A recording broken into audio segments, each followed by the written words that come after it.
Good morning. This is Dave Peacock from NetProfitsPros.com.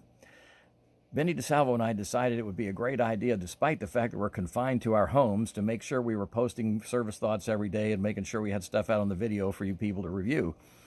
So here's an interesting thought for today. We have only 15% of the national customer-paid market that is controlled by franchise dealers. 85% is controlled by the aftermarket. Now, how did that happen?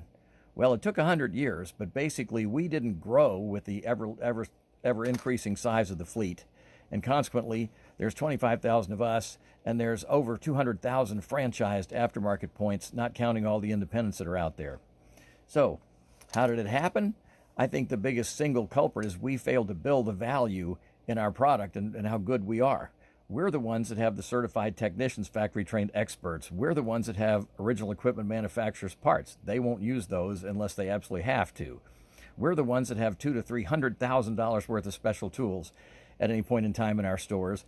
And we are competitively priced, despite the fact that people don't think so. We allow the advertising of the aftermarket to make people's impressions of us, and it shouldn't happen that way. We're better than they are. And you know you're price competitive, or you wouldn't get any LOF business and you wouldn't get any light repair, and we get a ton of it. So we are good. And the fact is we need to communicate that more with our customers. Now, what can you do about it? First and foremost, you have to have a process that demonstrates that value every time and every place. Secondarily, is there a way to defeat that aftermarket? Yes, there is. If we retain our customers, they never go there.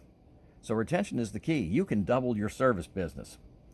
They exist to this day because of the law of supply and demand. We all know what that is. You create demand and you supply it. And if you fail to supply it, somebody steps in and takes over that part of the market. So, how many days out are you currently for an LOF or a light repair? As far as appointments, 1, 2, 5. I have a dealer now 13 days out. What would that tell you right offhand? That store is at least 2 technicians short and probably more. Are they hard to get? Yeah. Is it worth it when you get them? Absolutely. If we knew we would look forward into the future, say, and you sold 800 cars this year as a dealership and 400 of them were already your customers, that's 400 customers for next year that should be in your service bank. That's 1,200 repair orders. Do you see an increase of 1,200 every year? Probably not. We have people leaking out the front and leaking out the back.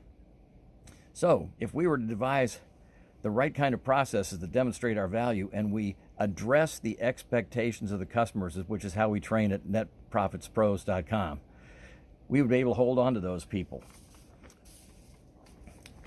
So, how do you look into that? First thing, you want to walk through your customer's experience, see what they see every day. Understand that one of their expectations is to be communicated with. There's a ton of parts of the process.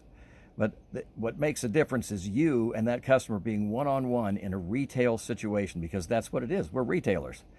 And that means you have to create the demand. You've got to educate the customer, and that's the key. Educate the customer, and he'll understand why we're better, and he'll be attached to you. And that's why I suggest that every advisor should own their customers as many as they possibly can, and not just run-of-the-mill when they come in the door.